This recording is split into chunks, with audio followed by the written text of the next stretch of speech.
نو دغه وخت به د دجال د راوتو وخت دی. او د مسلم شریف په روایت کې راځي نبی کریم صلی الله علیه وسلم مبارک فرمایي دجال چې روزي نو په دغه وخت کې به لس اسون والا پیدا شي، لس اسون والا پیدا شي. مبارک فرمایي انهم خیر الفوارس تحت ادیم السماء. دغه لس اسون والا چې د اسمان نه لاندې غوره اسون والا مجاهدین به دغه خلق چې د دجال په مقابله کې ولا لس اسون والا پیدا کیږي.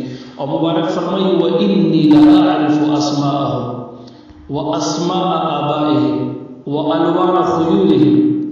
مبارک فرمایي ما ته د دوی نومونه یاد دي، د دې د پلارانو نومونه ما ته یاد دي، او زه د دغه لس اسونو والا د اسونو هغه رنګونه پیژنم.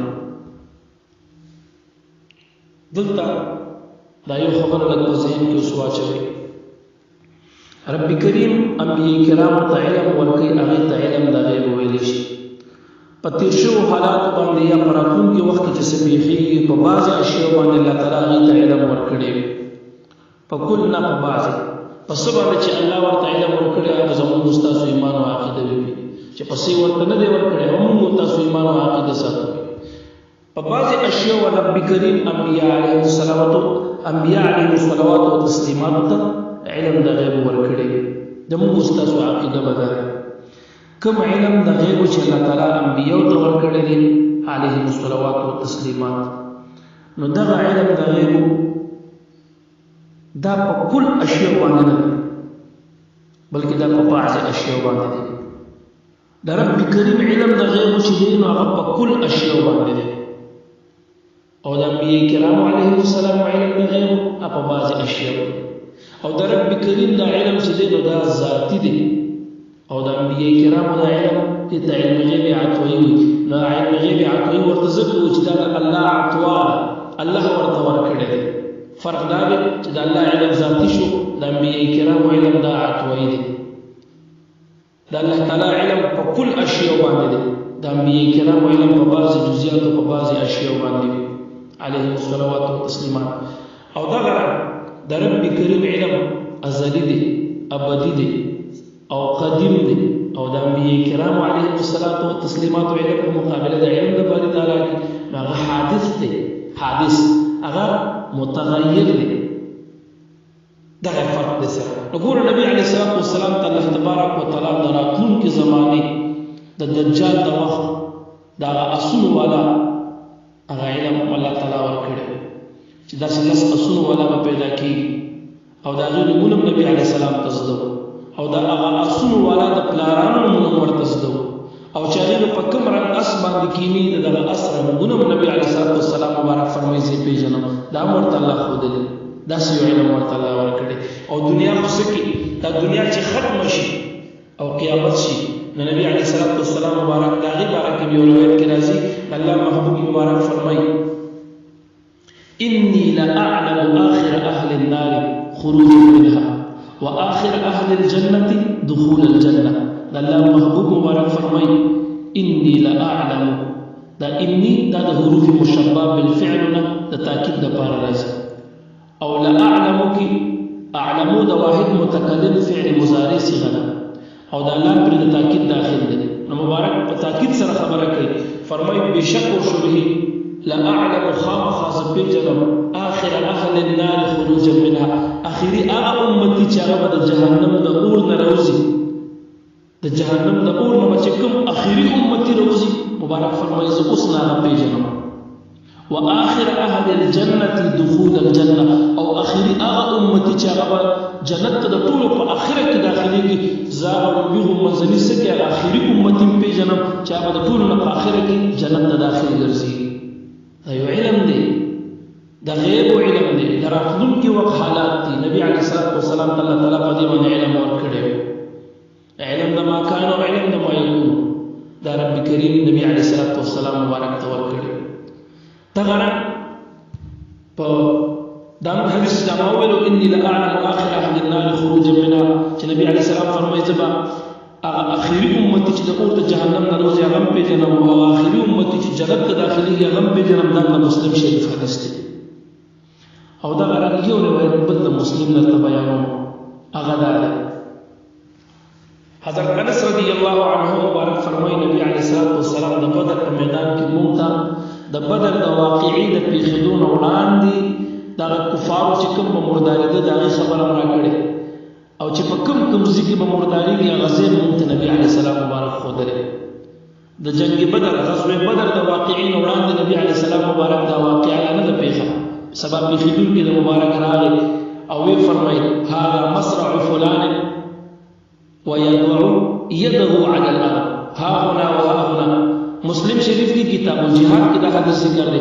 نبی علیہ الصلوۃ والسلام راغی حضرت انس رضی اللہ عنہ فرمای او مونږ ته نبی علیہ السلام مبارک فرمای چې دلته بفلانه کافر سبا مرداری، دلته بفلانه کافر مرداری، دلته بفلانه کافر مرداری. پس مکه باندې به لاس خودو هغه ځای مونږ ته معلومدار کولو نه خدار کولو چې دلته برا پروزي مرداری کې دلته مرداری. سبا چې کله د غزوه بدر د واقعي نه صحابه فارغ شو وی کتنو ما کافر چې نبی علیہ السلام یاد کړو کوم ځای یاد کړو هم په هغه ځای باندې ما کافر مردار پروت. دا یو علم نبی علیہ السلام تعالی ورکړو دا راتلونکي وخت اوس د سبا چې سپیږي دا علم الله ته دی او چې الله یې چاته وغواړي انبیاء علیهم الصلوات و تسلیمات هغې ته یې ورکړي. کې هېڅ اشکال نشته. بعضې خلک داسې دي چې هغې بیا عوام په تیاره کې ساتي او د عوامو عقاید خرابوي.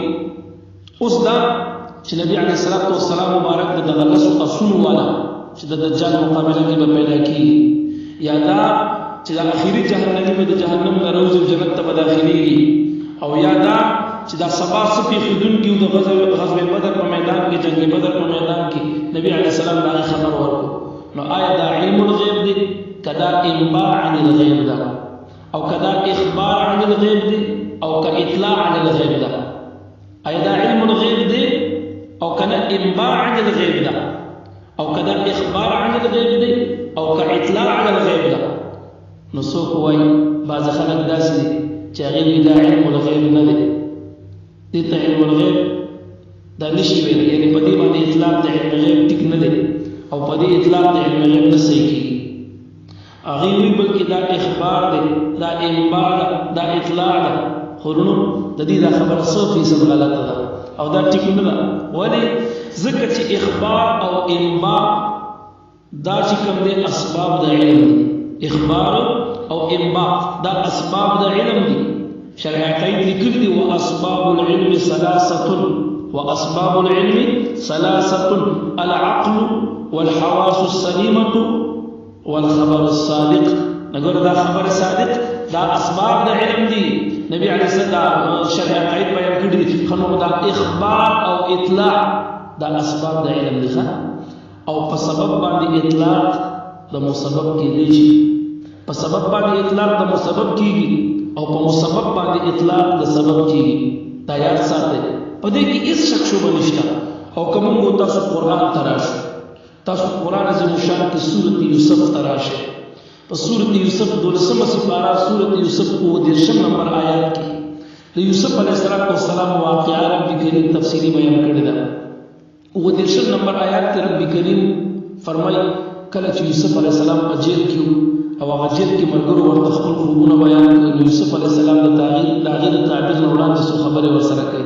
هغه خبرې رب کریم په دغه آیات کریمه کې بیان کړي دي. جناب یوسف علیه السلام هغې ته فرمایي چې لا یأتیکما طعام ترزقانه، تاسو ته دا چې کوم طعام راځي دا به لا نه راغلی د دغه طعام د راتګ نه وړاندې الا نبأتکما بتأویله، د دغه طعام د راتګ نه وړاندې به زه تاسو ته د هغې خبر درکوم چې نن به دا پخ کړي، دومره به پخ کړي، دا به پخ شوي، دا به پخ شوي. هغه طعام چې لا راغلی نه دی تاسو ته به راځي، د هغې د راتګ نه وړاندې به زه د هغې د راتګ خبر تاسو ته درکوم. قبل ان یأتیکما، مخکې د دې نه چې تاسو ته راشي زه به تاسو ته د هغې خبر درکوم. نو اوس ګوره دلته انباء ذکر شو، نبأتکما بتأویله الا نبأتکما بتأویله. اوس په دغه انباء باندې اطلاق د علم شوی دی که نه دی شوی؟ قرآن می شوی دی. رب کریم فرمایي ذلکما مما علمني ربي، د یوسف علیه السلام باره کې فرمایي. ګوره اوس ذلکما مما علمني ربي، نو په دغه انباء باندې اطلاق د علم وشو که ونه شو؟ دا خو موږ ته قرآن بیان کړ. په دې کې ورونو هېڅ شک شبهه نشته دی چې نبی کریم صلی الله علیه وسلم مبارک ته او انبیاء کرام علیهم الصلوات والتسلیمات ته رب کریم علم د غیب ورکړی دی او دا علم غیب دا عطوی دی دا جزئی دی دا حادث دی او دا الله تبارک وتعالى علم هغه ذاتی دی هغه قدیم دی هغه کلی دی هغه په کل اشیاء باندې دی هغه غیر متغیر دی غیر حادث دی هغه ازلی دی ابدی دی سرمدی دی او د انبیاء کرام علم دغه فرق ورسره لري چې هغه جزئی دی هغه ته الله ورکړي دی هغه حادث دی هغه متغیر دی بهر تر تاسو خپل خبره دراشي نو چې کله دجال پیدا شي